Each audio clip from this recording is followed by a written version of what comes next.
Hello friends, आज हम जो 11th क्लास का चैप्टर 5th है जिसका टाइटल है the ailing planet the green movement's role. और ये जो 11th क्लास की जो बुक है हॉर्नबिल, उसका 5th चैप्टर है और इसके राइटर हैं नानी पालकीवाला। इस लेसन के अंदर जो नानी पालकीवाला है राइटर, वो हमें बताते हैं कि जो हमारी अर्थ है, जो कि हमारा लिविंग प्लेस है, जो हमारा होम है, वो अब रहने लायक नहीं बचा है, क्योंकि इसके ऊपर एक खतरा जो है वो लगातार मंडरा रहा है। Because the pollution is increasing day by day, the trees are being cut by the human beings blindly, and people have become insensitive to their home, to the earth. And आज जो है इंसान मोनोपली जताता है इसके ऊपर, अर्थ के ऊपर। वो कहता है कि मेरा ही अधिकार है इसके ऊपर।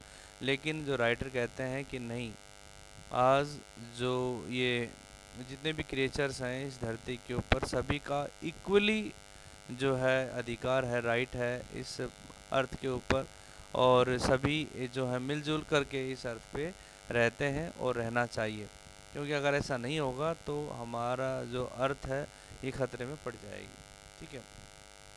इसमें कहा कि जो हमारी अर्थ है इसके ऊपर जिस तरीके से पोल्यूशन बढ़ रहा है, और जिस तरीके से जो क्रॉपलैंड्स, ग्रासलैंड्स, जो फॉरेस्ट्स हैं, ये सब जिस तरीके से डिप्लीट हो रहे हैं, धीरे धीरे कम हो रहे हैं, उस तरीके से ऐसा लगता है कि हम अपनी आने वाली जो जनरेशन है उसके लिए एक ऐसी धरती छोड़ के जाएंगे जो कि रेगिस्तान में बदल चुकी होगी। ठीक है। उनके लिए अर्थ जो है अब रहने लायक नहीं बचेगा, ऐसा स्थान नहीं बचेगा जो इसमें रह सके। तो किस तरीके से अपनी कंसर्न को इस लेसन के द्वारा राइटर एक्सप्रेस करते हैं, तो पढ़ते हैं इसमें। ठीक है, तो लेट्स स्टार्ट। तो the following article was written by Nani Palkhivala and published in the Indian Express on 24 November 1994। ये आर्टिकल जो है नानी पालकीवाला ने लिखा था, और इसको इंडियन एक्सप्रेस जो न्यूज़पेपर है उसमें 24 नवंबर 1994 को पब्लिश हुआ था।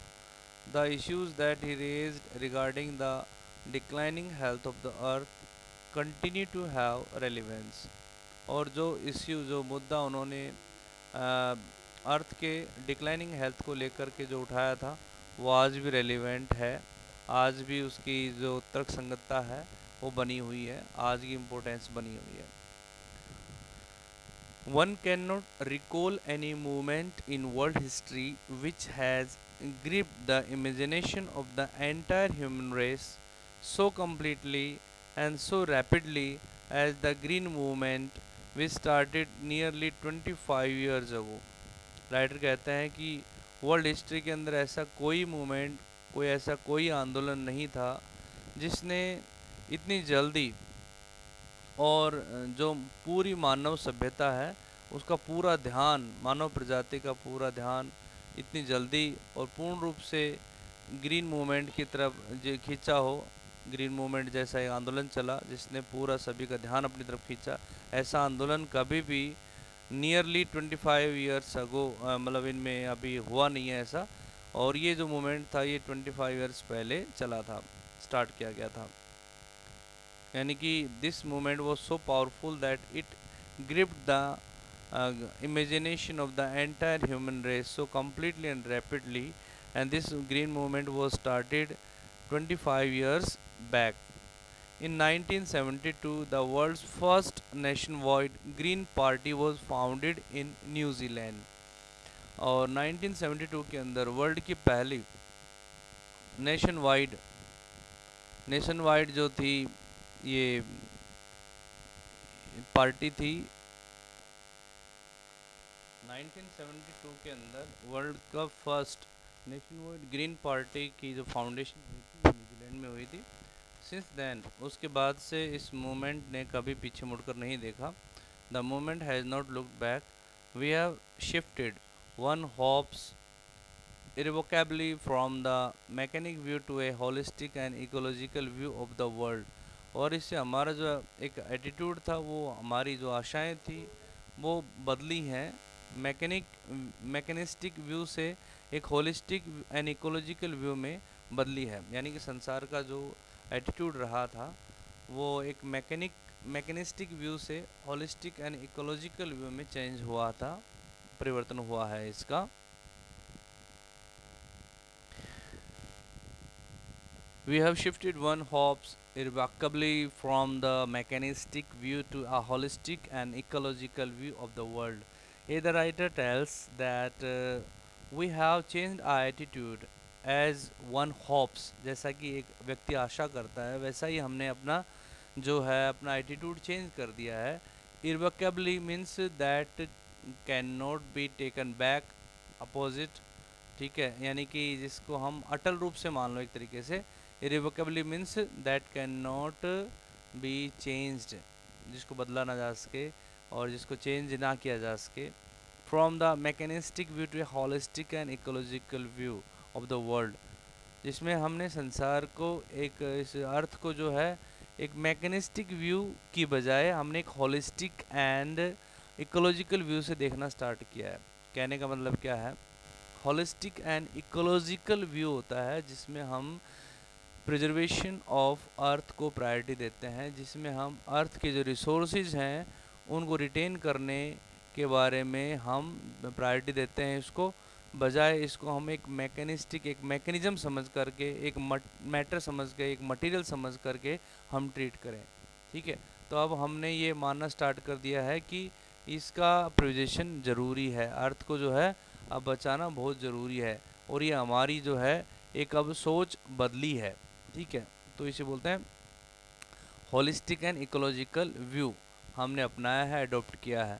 It is a shift in human perceptions as revolutionary as that, और ये मानव की जो परसेप्शन है, परसेप्शन क्या होता है? परसेप्शन होता है अंडरस्टैंडिंग। जो आज मानव की जो अंडरस्टैंडिंग है वो अंडरस्टैंडिंग में चेंज आया है, और ये एक रेवोल्यूशनरी काफ़ी क्रांतिकारी ढंग से वो चेंज आया है। Age that introduced by Copernicus who taught mankind in the 16th century, जैसा कि कोपरनिक्स के द्वारा इंट्रोड्यूस किया गया था ये चेंज, जिसने पूरी मैनकाइंड को, पूरी मानवता को ये सिखाया था 16th सेंचुरी के अंदर, दैट की the earth and the other planets revolve around the sun, जिसे उन्होंने बताया था 16th सेंचुरी पहले, 16th सेंचुरी में बताया था कि जो अर्थ है और जो दूसरे प्लैनेट्स हैं ये सूर्य के चारों ओर चक्र लगाते हैं। For the first time in human history there is a growing world wide consciousness that the earth itself is a living organism, an enormous being of which we are parts. और human history में पहली बार एक world wide यानी कि national level के ऊपर एक consciousness बढ़ रही है कि जो अर्थ है हमारी ये एक लिविंग ऑर्गेनिज्म है, ये भी एक सजीव प्राणी है, और एक इतना बड़ा विशाल सजीव प्राणी, एक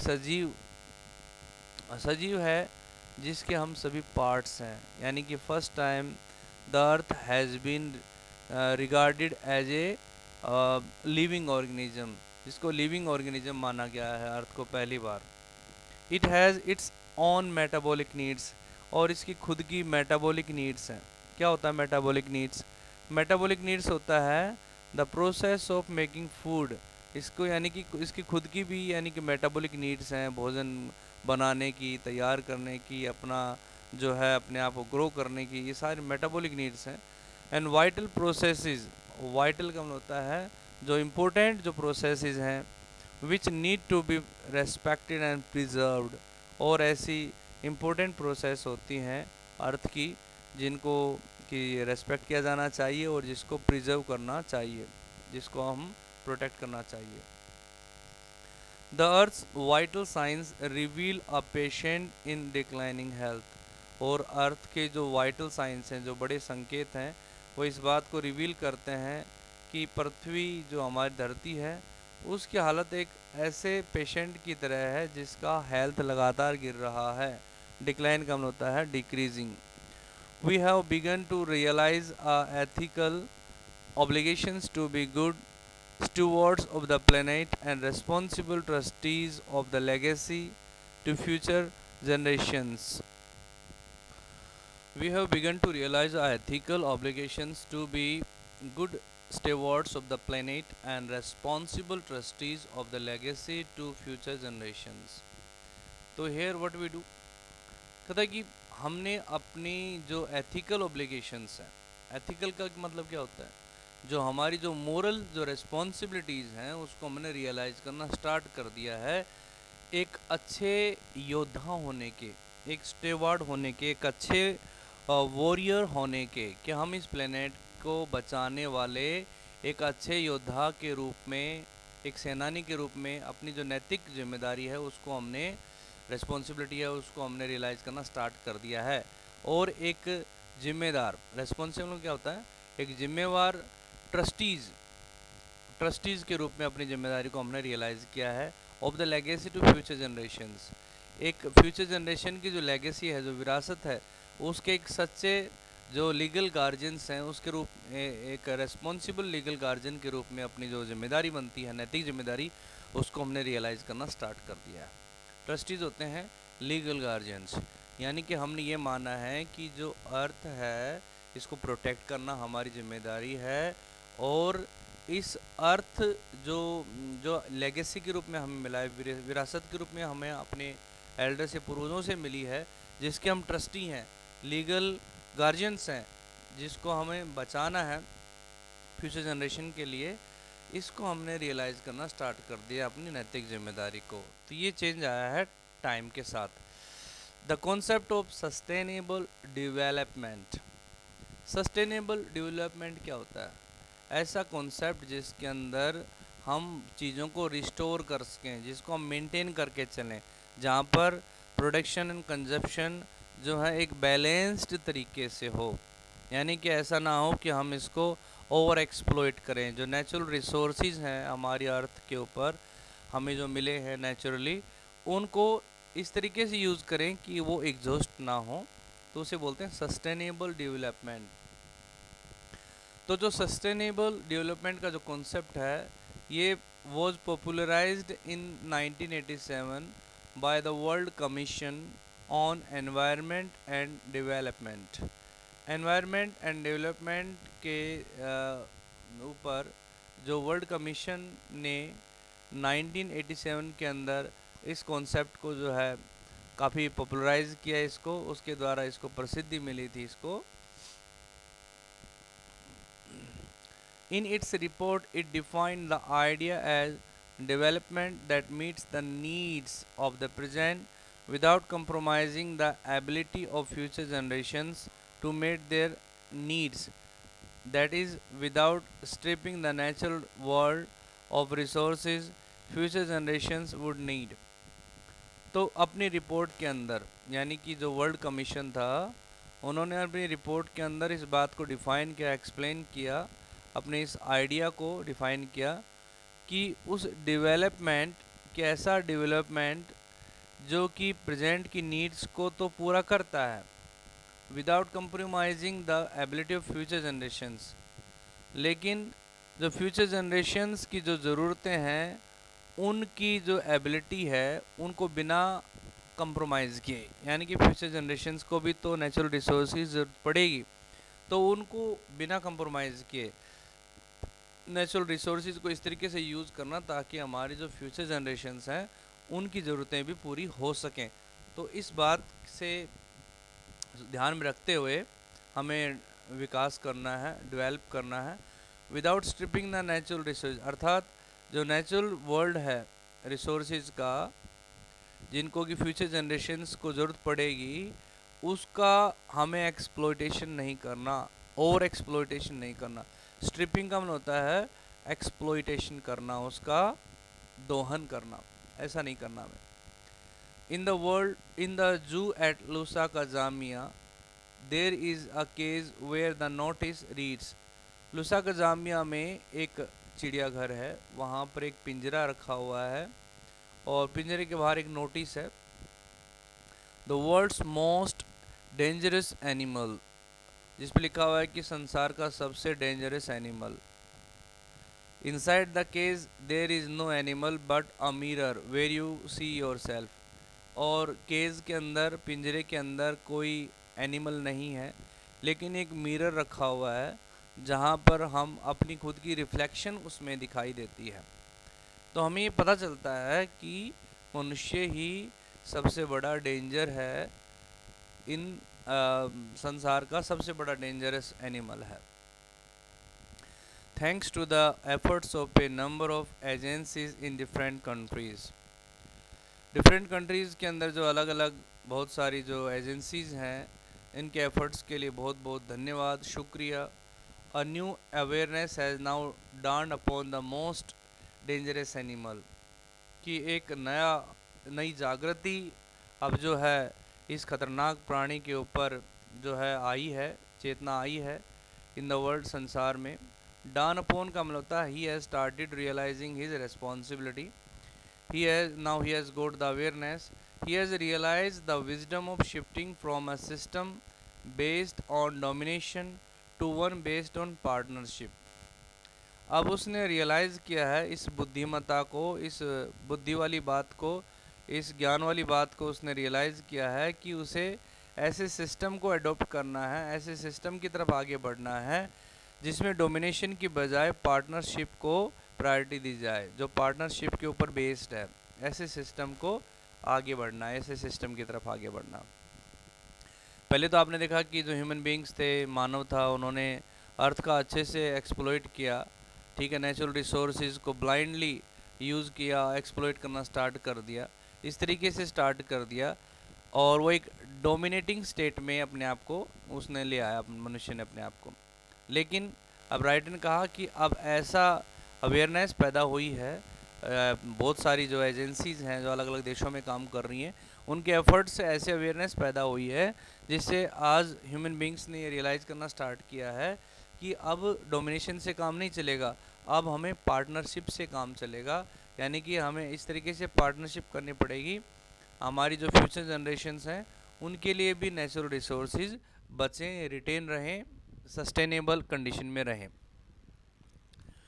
Scientists have catalogued about 1.4 million living species with which mankind shares the earth. Scientist ने एक कैटलॉग किया है, एक सूची बनाई, एक लिस्ट को प्रिपेयर किया है जिसमें 1.4 मिलियन, अब 1 मिलियन के अंदर 10 लाख होते हैं, तो यहाँ पर 14 लैक्स, लगभग 14 लैक्स लिविंग स्पीसीज के साथ में जो है ये जो मानव है इस धरती को साझा करता है। Estimates vary widely as regards the still uncatalogued living species. Biologists reckon that about 3 to 100 million other living species still languish unnamed in ignominious darkness. अब एस्टिमेट्स वेरी वाइडली, वेरी का मतलब होता है डिफरेंट होना, डिफरेंशिएट होना, और ये अनुमान जो है ये बहुत ज़्यादा डिफरेंशिएट करता है, बहुत ज़्यादा अलग है, क्योंकि अभी भी अनकैटलॉग्ड, अनकैटलॉग्ड का मतलब ऐसे भी लिविंग स्पीसीज़ हैं, सजीव प्राणी हैं, प्रजातियां हैं जो किसी सूची में हैं ही नहीं, जिनकी कोई लिस्ट अभी तक तैयार नहीं हुई है। और बायोलॉजिस्ट इस बात की तरफ इशारा करते हैं कि अभी भी 3 to 100 मिलियन, यानी कि कम से कम 3 से और 3 to 100 मिलियन जो दूसरी प्रजातियां हैं, सजीव जो प्रजातियां हैं, वो अभी भी गुमनामी के अंधेरे में अपना जीवन बसर कर रही हैं, यानी कि कहीं उनका कोई रिकॉर्ड नहीं है, लेकिन but still they are living. Ignominious का मतलब होता है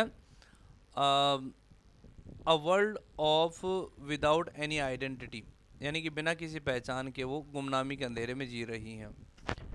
one of the early international commissions which dealt inter alia, पहले एक इंटरनेशनल कमीशन जो था, जो कि इंटरलिया,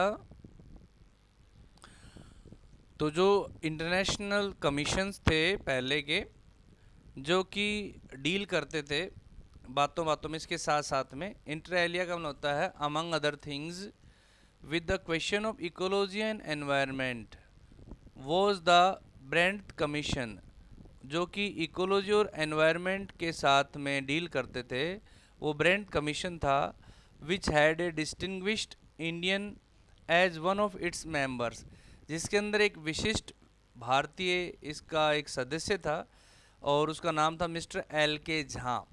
यानी कि पहले इंटरनेशनल लेवल के ऊपर एक कमीशन चला था और जो कमीशन जो था इकोलॉजी एंड एनवायरनमेंट का जो क्वेश्चन था, जो सवाल था, जो मुद्दा था, उसमें डील करता था। तो उसी का एक जो कमीशन था, ब्रांड कमीशन, जो इंटरनेशनल लेवल के ऊपर काम कर रहा था, उसमें एक डिस्टिंग्विश्ड, एक विशिष्ट इंडियन थे इसके मेंबर, जिसका नाम था mister L K Jha. The first brand report raise the question, first जो ब्रांड रिपोर्ट थी उसने इस क्वेश्चन को रेज किया, सवाल खड़ा किया इस बात का, are we to leave our successors a scorched planet of advancing deserts, impoverished landscapes and ailing environment।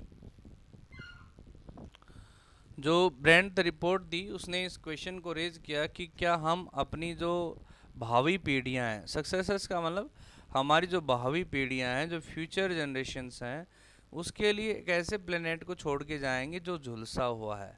स्कोर्च का मतलब जो झुलसा हुआ प्लेनेट है, जो कि रेगिस्तान में तब्दील हो रहा है, बदल रहा है डेजर्ट्स के अंदर। इम्पोवरिश्ड लैंडस्केप, जहाँ के भूभाग ऐसे हैं जो कि जिनकी फर्टिलिटी काफ़ी कम हो चुकी है। इम्पोवरिश्ड कम होता है जिसकी फर्टिलिटी बिल्कुल कम हो चुकी है, यानी कि पॉवर्टी स्ट्रीकन। एंड एलिंग एनवायरनमेंट, जिसका एनवायरनमेंट है जो काफ़ी पोल्यूटेड है और लगातार गिर रहा है। Mr. Lester R. Brown, in his thoughtful book, The Global Economic Prospect, points out that the Earth's principal biological systems are four. Mister Lester R Brown ने अपनी एक बहुत ही थॉटफुल बुक के अंदर, थॉटफुल का मतलब काफ़ी विचारशील बुक है, उसके अंदर उन्होंने लिखा, जिसका नाम था द ग्लोबल इकोनॉमिक प्रोस्पेक्ट, उस उन्होंने इस बात को हाईलाइट किया कि जो अर्थ के, इस पृथ्वी के जो प्रिंसिपल बायोलॉजिकल सिस्टम्स हैं, जो मुख्य बायोलॉजिकल जैविक जो सिस्टम हैं, वो चार हैं, फोर हैं। Fisheries, forest, grasslands and croplands. Fisheries हैं, फॉरेस्ट हैं, ग्रासलैंड्स, ये चार बताए उन्होंने। And they form the foundation of the global economic system, और वे जो ग्लोबल इकोनॉमिक सिस्टम है उसकी फाउंडेशन को तैयार करते हैं। In addition to supplying of food, these four systems provide virtually all the raw materials for industry except minerals and petroleum derived synthetics। और ये हमें फूड सप्लाई करने के अलावा ये जो फोर सिस्टम्स हैं, बायोलॉजिकल सिस्टम्स, ये हमें वर्चुअली जो है सारा जो रॉ मटेरियल है जो इंडस्ट्रीज़ को चाहिए होता है, वो करीब करीब सारा मटेरियल हमें प्रोवाइड करते हैं। सिर्फ मिनरल्स को और पेट्रोलियम बेस्ड जो सिंथेटिक्स हैं, जो पेट्रोल से जो डिराइव होते हैं, एक्सट्रैक्ट होते हैं, उन सिंथेटिक्स को छोड़ करके सारा रॉ मटेरियल हमें यहाँ से मिल जाता है। In large areas of the world, human claims on these systems are reaching an unsustainable level, a point where their productivity is being impaired।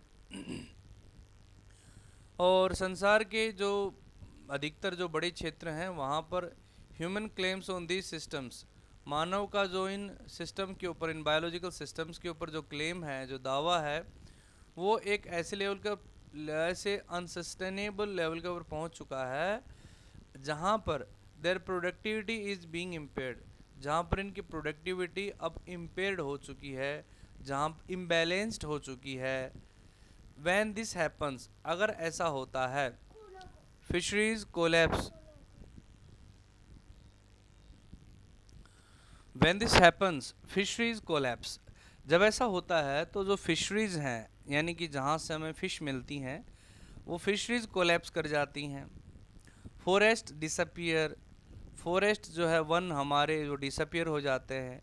Grassland जो हैं वो बैरन वेस्टलैंड के अंदर तब्दील हो जाते हैं, यानी कि बंजर भूमि बन जाती है हमारे ग्रासलैंड के स्थान पर। एंड क्रॉपलैंड्स डिटीरियोरेट, और जो क्रॉपलैंड्स है जहाँ पर हम फसल पैदा करते हैं वो उनकी हालत और भी ज़्यादा खस्ता हो जाती है। In a protein conscious and protein hungry world, protein conscious और प्रोटीन हंग्री वर्ल्ड के अंदर over fishing is common everyday. Everyday जो ओवर फिशिंग है वो एक आम बात हो गई है। अब ओवर फिशिंग क्या होता है, यानी कि फिश का ज़्यादा प्रयोग करना, ओवर यूज़ करना, ओवर कंजप्शन करना, ये आम हो गया है। In poor countries local forest are being decimated in order to procure firewood for cooking. और गरीब देशों के अंदर जो लोकल फॉरेस्ट हैं, जो अपने आसपास में जो जंगल हैं, जो वन हैं, उनको इसी वजह से काटा जाता है, कम किया जाता है, ताकि जलाने की लकड़ी, भोजन पकाने के लिए ईंधन की जो लकड़ी है उनसे प्राप्त की जा सके। प्रोक्योर होता है प्राप्त करना, रिटेन करना। In some places, firewood has become so expensive that what goes under the pot now costs more than what goes inside it. कुछ स्थानों के ऊपर जो फायरवुड है, जो ईंधन है, जलाने की लकड़ी है, वो इतनी ज़्यादा महंगी हो चुकी है कि जो कुछ उस बर्तन में पकता है उससे ज़्यादा कीमत इसकी हो चुकी है। यानी कि ईंधन की लकड़ी ज़्यादा है, पकाने का खर्चा ज़्यादा है भोजन की तुलना में। Since the tropical forest is, in the words of Dr. Myers, the powerhouse of evolution, several species of life face extinction as a result of its destruction। क्योंकि जो ट्रॉपिकल फॉरेस्ट हैं, ट्रॉपिकल फॉरेस्ट डॉक्टर मायर के शब्दों में ये evolution के, उत्पत्ति के पावर हाउस हैं। इवोल्यूशन क्या होता है? इवोल्यूशन होता है स्लोली जो प्रोग्रेस होती है उसे बोलते हैं इवोल्यूशन। जो धीरे धीरे जो क्रमिक विकास होता है उसे बोलते हैं इवोल्यूशन। उसके पावर हाउस है, कहा गया है। जो कई प्रजातियां हैं वो अब लुप्त होने के कगार पर हैं इनके विनाश के परिणाम स्वरूप। It has been well said, और ये अच्छी बात कही गई है कि that forest precede mankind, deserts follow. कि ये बहुत अच्छी बात कही कि जो फॉरेस्ट्स हैं ये मैनकाइंड से प्रीसीड करते हैं, यानी कि पहले फॉरेस्ट ख़त्म होंगे, फिर मैनकाइंड ख़त्म होगी, उसके बाद में डेजर्ट आएगा। The world's ancient patrimony of tropical forests is now eroding at the rate of 40 to 50 million acres a year। जो संसार की पुरानी, जो हमारी पैतृक संपत्ति है ट्रॉपिकल फॉरेस्ट के रूप में, वो अब 40 टू 50 मिलियन एकड़ पर ईयर के हिसाब से की रेट की दर से जो है अब घट रही है। इरोडिंग का मतलब डिक्रीजिंग, अब डिक्रीज हो रही है। And the growing use of dung for burning deprives the soil of an important natural fertilizer। और जो डंग है, डंग का मतलब गोबर, गोबर का जो यूज़ बढ़ रहा है एक बर्निंग फ्यूल के रूप में, उससे हमें क्या होता है कि जो सोइल को जो नेचुरल फर्टिलाइज़र मिलना चाहिए उससे हम वंचित हो जाते हैं। क्योंकि लोग क्या करते हैं, उस खाद को खेतों में ना डाल करके उसके जो डंग केक्स बना करके उनको जलाने के लिए यूज़ करते हैं, तो उसे जो नेचुरल फर्टिलाइज़र ज़मीन को मिलना चाहिए वो नहीं मिलता है। The world bank estimates that a 5-fold increase in the rate of forest planting is needed to cope with the expected fuel wood demand in the year 2000। और वर्ल्ड बैंक ने एस्टिमेट किया है, एक अनुमान लगाया है कि 5 गुना, 5-fold इंक्रीज, यानी कि फॉरेस्ट प्लांटिंग की ज़रूरत पड़ेगी, कि हमें 5 गुना ज़्यादा पेड़ लगाने की ज़रूरत पड़ेगी ईयर 2000 के अंदर, जो फ्यूल सप्लाई की जो डिमांड, फ्यूल की जो डिमांड होगी उससे निपटने के लिए, जो एक्सपेक्टेड है। कोप विद का मतलब होता है deal with, cope with, deal with. James Spath, the president of the World Resources Institute, said the other day. किसी दिन जेम्स स्पैथ जो कि वर्ल्ड रिसोर्सेज इंस्टीट्यूट के प्रेसिडेंट है, उन्होंने कहा, we were saying that we are losing the forests at an acre a second, but it is much closer to an acre and a half to a second. हम कह रहे हैं कि हम कह रहे थे कि हम अपने जो फॉरेस्ट्स हैं उनको एक सेकेंड में एक एकड़ को खो रहे हैं, लेकिन ये और भी कहीं ज़्यादा है। कहने का मतलब क्या होता है कि it's an acre and a half, यानी कि लगभग 1.5 एकड़ की बात हो रही है यहाँ पर। एक सेकेंड में हम 1.5 एकड़ को ज़मीन को हम खो रहे हैं। Article 48A of the Constitution of India provides that the state shall endeavor to protect and improve the environment and to safeguard the forests and wildlife of the country. Article 48A जो यानी कि constitution of India, Bharat के संविधान की धारा 48A, यह हमें इस बात को प्रोवाइड करती है, कहती है कि जो स्टेट हैं, जो राज्य हैं, वो अपने पूरी प्रयास करेंगे, जो एनवायरनमेंट है उसको बचाने के, इम्प्रूव करने के पूरे प्रयास करेंगे, and to safeguard the forest and wildlife of the country, और देश की जो वन्य जीवन है और जो वन है और जंगली जीवन है, दोनों को सेफ गार्ड करने के, उनकी सुरक्षा करने के। But what causes endless anguish is the fact that laws are never respected nor enforced in India. लेकिन जो सबसे ज़्यादा जो एंडलेस का मतलब होता है लॉन्ग लास्टिंग, जो कभी भी एंड नहीं होता उसका, लेकिन अनंत जो पीड़ा है, एंग्विश का मतलब होता है सफरिंग, जो सबसे बड़ी पीड़ा है जो कभी ख़त्म नहीं होती है, वो इस बात का फैक्ट है, वो सच्चाई है कि कानून का इंडिया के अंदर ना कभी पालन होता है, ना कोई सम्मान किया जाता है, ना उनको लागू किया जाता है और ना ही उनका सम्मान होता है। फॉर इंस्टेंस, उदाहरण के लिए, the constitution says that casteism, untouchability and bonded labour shall be abolished, but they flourish shamelessly even after 44 years of the operation of the constitution. जैसे कि संविधान कहता है कि जातिवाद, छुआछूत और जो बंधुआ मजदूरी है उसका उन्मूलन बिल्कुल किया जाएगा, यानी कि ऐसा होगा, यानी कि ख़त्म हो गई ये चीज़ें, लेकिन वो अभी भी बड़ी बेशर्मी के साथ में ये हमारे संविधान लागू होने के 44 ईयर्स के बाद भी बेशर्मी से ये सारी चीज़ें अभी फ्लरिश कर रही हैं, अभी फल फूल रही हैं। A recent report of a Parliament's Estimates Committee has highlighted the near catastrophic depletion of India's forests over the last 4 decades. और अभी पार्लियामेंट की एस्टिमेट कमेटी की एक रिपोर्ट ने, एक ताज़ा रिपोर्ट ने इस बात को हाईलाइट किया है कि the near catastrophic depletion of India's forest, कि अपने देश के, इंडिया के जो फॉरेस्ट हैं वो एक कैटेस्ट्रोफिक डेप्लेशन, उनकी बहुत ज़्यादा एक डेंजरस तरीके से, ख़तरनाक तरीके से वो उनमें कमी आई है कुछ अभी लास्ट 4 डेकेड से, यानी कि लगभग 40 ईयर्स से जो है इनमें बहुत ज़्यादा कमी आई है इन फॉरेस्ट के अंदर। India according to reliable data is losing its forest at the rate of 3.7 million acre a year.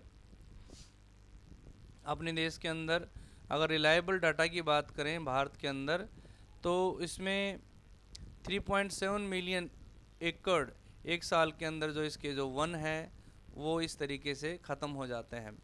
Large areas officially designed as forest land, जो बड़े बड़े क्षेत्र हैं जिनको officially designated as forest land, जिसको हम फॉरेस्ट लैंड के रूप में जानते हैं, आर ऑलरेडी वर्चुअली ट्रीलेस, वो पहले से ही वर्चुअली यानी कि रियल में अब जो हैं अब ट्रीलेस हो चुके हैं। The actual loss of forests is estimated to be about 8 times that rate indicated by government statistics। और जो एक्चुअल लॉस है वनों का, फॉरेस्ट का, ये 8 टाइम्स ज़्यादा है जो गवर्नमेंट के जो आंकड़े जो इंडिकेट करते हैं उससे 8 गुना कहीं ज़्यादा है। ठीक है, आज के लिए इतना ही करेंगे, बाकी हम जो है नेक्स्ट वीडियो में कवर करेंगे। Thank you for being with me and I hope you are getting line to line explanation of the chapter. Okay, and if you like my videos, then please subscribe with your friends also, and subscribe my channel. Thank you.